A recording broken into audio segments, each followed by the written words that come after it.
Thank you. No problem. Thank you, Sai. That's a Dark Tower reference. Yep. I remember back when Avatar was coming out, shipping got really bad on the internet. Like Legend of Korra Avatar? Or Avatar? No, original Avatar. Okay. Shipping got real bad. Isn't one of the reasons you don't like Legend of Korra because the shipping just kind of overtook it? Like iCarly. Yeah, that's one of the reasons. Leap. I Whoa! didn't really watch iCarly, so I wouldn't know anything That's about not the what I shipping. meant, though. Yeah. I was making an example. Yeah, there's that. I like exploring. Yeah, let's tell the internet why you don't like Legend of Korra. Let's have the video with the biggest dislike bar on the planet. Ah! Alright, now I want to preface this in saying that I did actually enjoy Legend of Korra. However... I like when he got teleported back after he got shocked. He was just he's doing just the standing pose. there. It's like, ah, man. Uh, Play better. Stop getting me killed. Okay, continue. But the big problem with it is A, it's too short. The plot it was written for feels rushed because it is. And B, the characters just are not... they're not as good of friends, and so they're not as much fun to follow. Yeah, that's something I liked about the original Avatar. Like with Aang and his crew and his friends, you know, even if they hadn't been tossed in this situation, they'd still be friends. If they had the chance to meet. Korra, I don't have time yeah, for you. no, they don't really share a common bond. Except for maybe that their parents are killed by firebenders. My parents are dead! But that seems to happen to everyone. I mean, apparently firebenders are just parent-killing fetishists in Legend of Korra. Those wacky firebenders. A firebender is the biggest serial killer, just going around killing parents. It's what I do.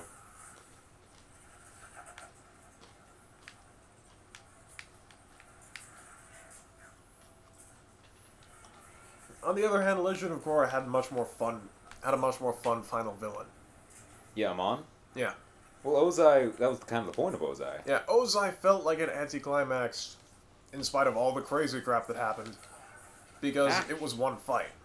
Yeah, we saw him, we got introduced to him, but he didn't feel like a character. He felt like... like a final boss. yeah.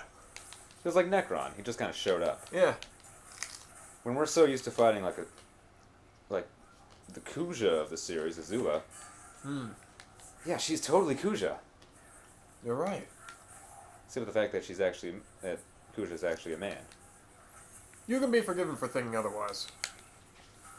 If you weren't told that was a guy, you'd totally say it was a chick. Go down, Strider. He was like shaking his head like, not doing that. There's dirt down there. Do you know how much it costs to get a laser scarf clean? Several thousand ruples. That's where I want it to be. Oh, there's stuff to get up there, too.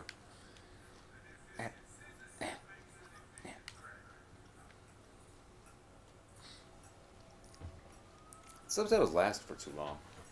But yeah, that's why I didn't like Legend of Korra. Alright, no problem. I've never actually seen it, so I can't say. Yeah. There, internets. Are you happy? If you're not, it's not like it's really going to bother me. Damn it, Strider. Man. I do like how I can, like, crouch up like an Earthworm Jim. Nice. You can do that in Earthworm Jim. You can hang from a thing and you need to... Get up there! God. The second time. Get it together, Strider. Apparently that floor is too powerful. It's too strong! Can't fight back. Ow. All this way for a goddamn wall! You'd figure a plasma sword would cut straight through metal. Them wacky Russians and their stupid... Super metal? Yeah. Whatever. Let's get the shit back out of here. Let's ride!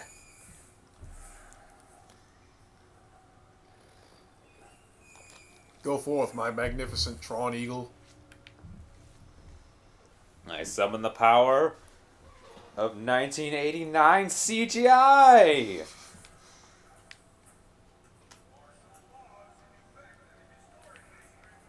That is such a Russian accent. Yep.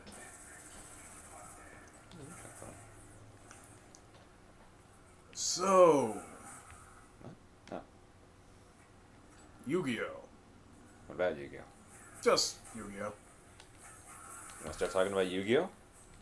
I guess, unless you want to start talking about Strider. Strider is pretty cool.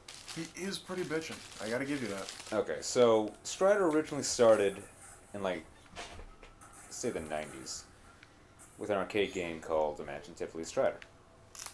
It's basically this, except as an arcade game, so based on levels. Strider goes around, slashes people with a sword, goes on uneven terrain to show off arcade powers like this. Climbs walls.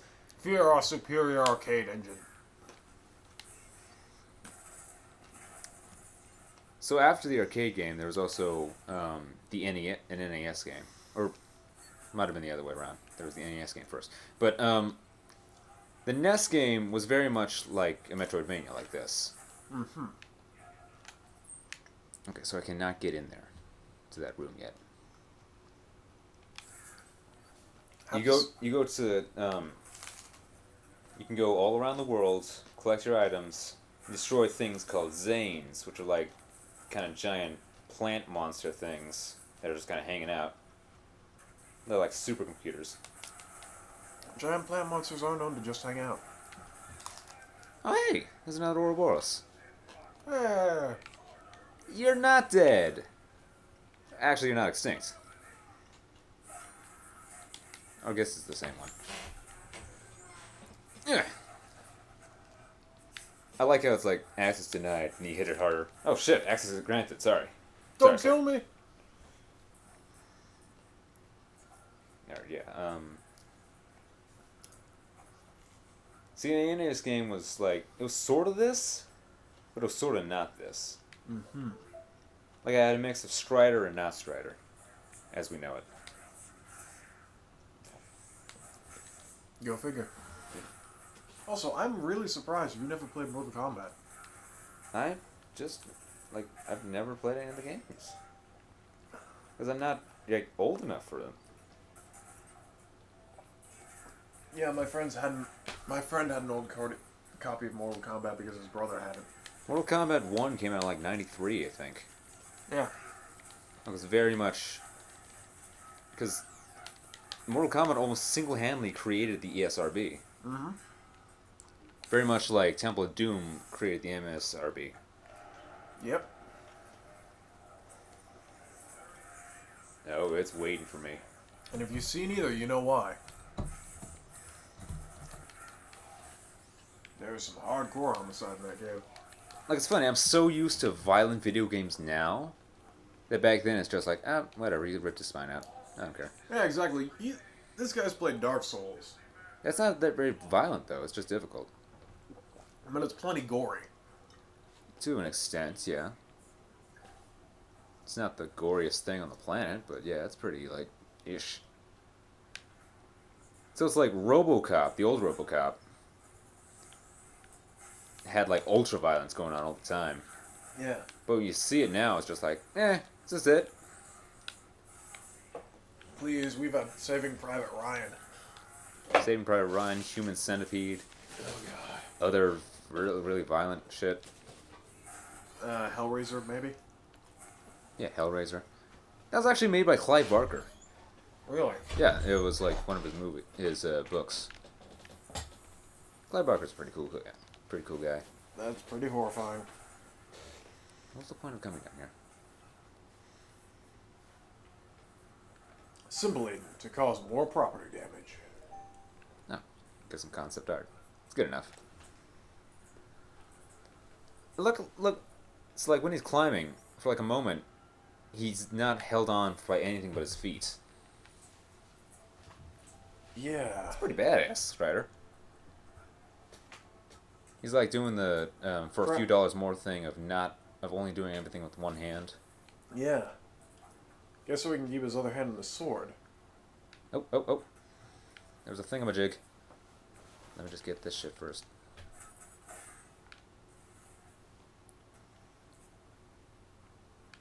Down. Oh. Okay, guess not. Yeah, see, he's like, man. I died so impotently. Guess I'll have to make a cool pose to make up for it. Sorry you had to see that, everyone. Computer's just wigging out. It's just going bonkers. Of course. It's got Strider Hyrule on it. Hiryu. Hiryu.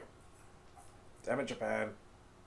Damn it, English, for not training my mouth to say Japanese words. You train my mouth to say everything else. I know, right? It's like, back when I was younger, I didn't know how to pronounce anything in Legend of Zelda, like, correctly, because it's a text-based game, all of them. Mm-hmm. So, I'd usually call stuff like the Deku scrubs, Dukyu. Because I also have a habit of just, glancing over certain words. Yeah. So, I was even worse. Up until someone told me, I thought Philadelphia was pronounced Philadelphia. And I said that in class. Took him a minute to stop laughing. fly! Yeah, so it was like, Hyrule? No, Hyrule. What else would it be? Okay, that dude is wearing a sick hoodie. This Grandmaster Mew's got a sick hoodie on. I think it's cute how the Russian guards have little Russian hats on them. Yeah. But they're cyborgs. But they need hats. To protect them from the harsh Russian... The Russian cold is so horrible. Even cyborgs fear it. Alrighty. I like to think there's some lonely grandma stitching all of these at home for all these cyborgs. My slide's not strong enough to... I love how he just impatiently waits for the door. Strike a pose. Ignore that computer. I assume it's like a save point or something.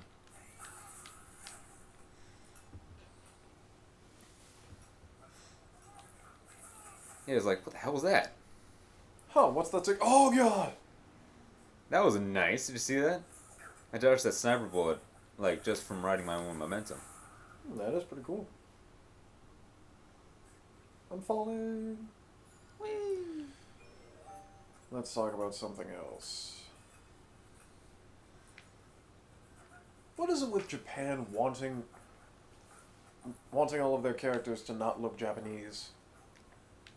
I don't know. I mean, it's odd. Every other culture, when they make a fictional character... They usually make it... Oh. Too strong for you? Oh man, that guy is totally... That's like an RPG costume. He looks like he's from the Protoss.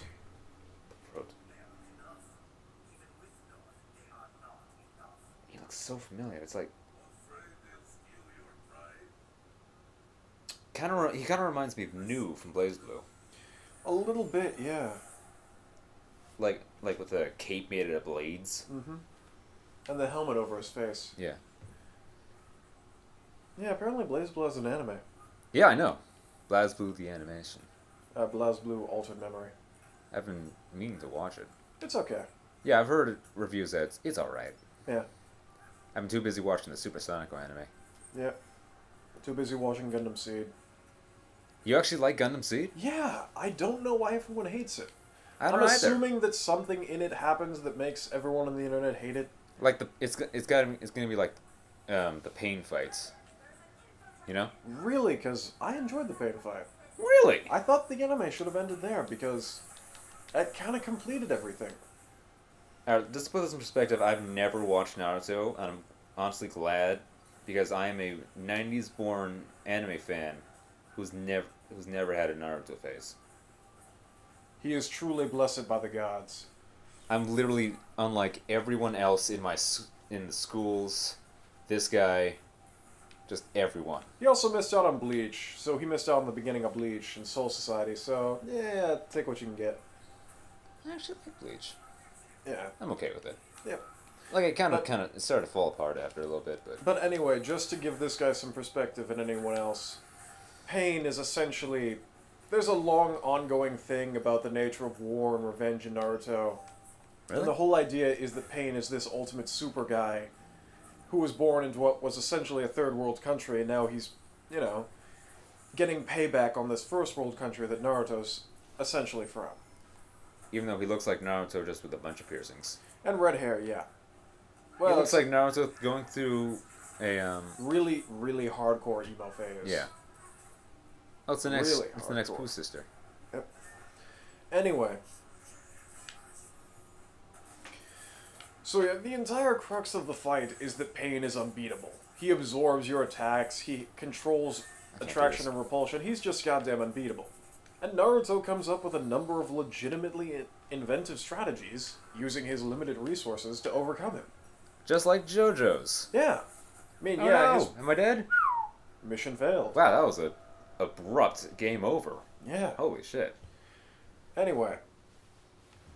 So yeah, he has more resources than you would think would be fair, but hell, they're the only thing that levels the playing field. And even then, on his own power, he can't win. He has to rely on the Fox, which also gets beaten. And then he sits down and thinks about whether or not he wants to take revenge on this guy. Because if he kills him, then he'll just be doing the same thing that he was doing. If you kill him, you will be just like him. And then he goes to meet him and admits he still hates him. Meeting him, you know, didn't cause him to become more Jesus-y or anything. Not Jesus-y, more forgiving. That actually kind of sounds like a JoJo subplot, doesn't it? Yeah. He still finds this guy horrible. And wouldn't you? But he lets him live because making the cycle keep going isn't something he wants to do.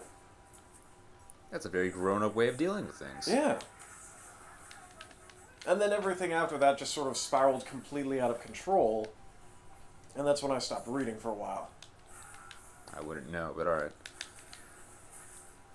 And then he comes back and he's completely accepted by the village because holy shit, he just beat this super guy who was 6 other people. I'd be impressed too. Yeah. It's like, you defeated that guy who looks like an evil you? And there were Impressive. 6 of him? Hell, he turned one of them into a frog. And despite what everyone says, I'm okay with the animation for that episode. Yeah. It actually looks pretty nice. They just went kind of over the top because that's the only way they could communicate what was happening.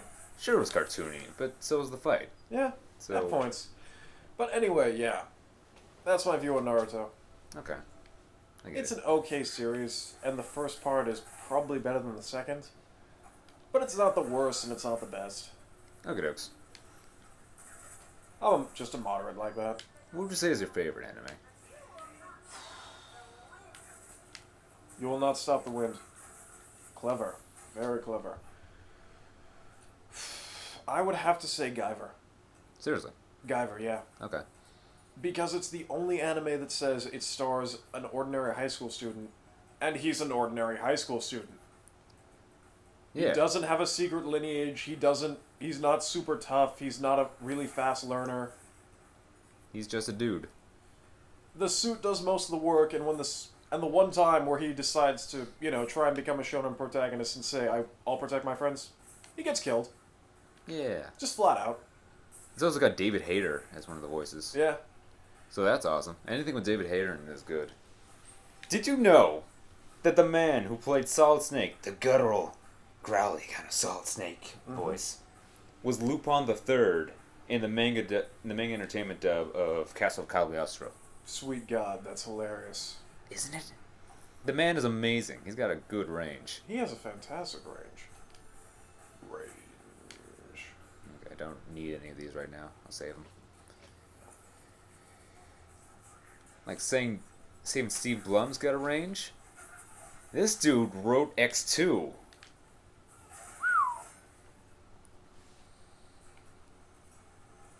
Oh, wait, I missed something. Well, he did. He also wrote a potential script for the Watchmen movie. It was like a modern update. Yeah. Also, I know I'm probably in the minority, but I enjoyed the Watchmen script. Oh, it wasn't like I mean, I anything. enjoyed Watchmen, the movie. It wasn't. It told the plot of the comic. I don't Yeah, understand a why lot everyone of got people mad. didn't like it because of the whole Manhattan twist. Oh, because he blamed it on Manhattan instead of Yeah. aliens. I think that's a much better idea than aliens, though. Yeah, I think it's a much better metaphor for nuclear warfare in general, Yeah. and B, it's a lot more internally consistent because the whole thing about Doctor Manhattan is that Doctor Manhattan is the only being with superpowers, Yeah. bar none. But for Ozymandias' plan to work, there have to be psychics. Yeah. Now, if there were legitimate psychics, wouldn't it have been simpler to just mind control the heads of state? Maybe. Yeah. Use their psychic powers? I don't know. Ozymandias doesn't play that way. Well, thank you.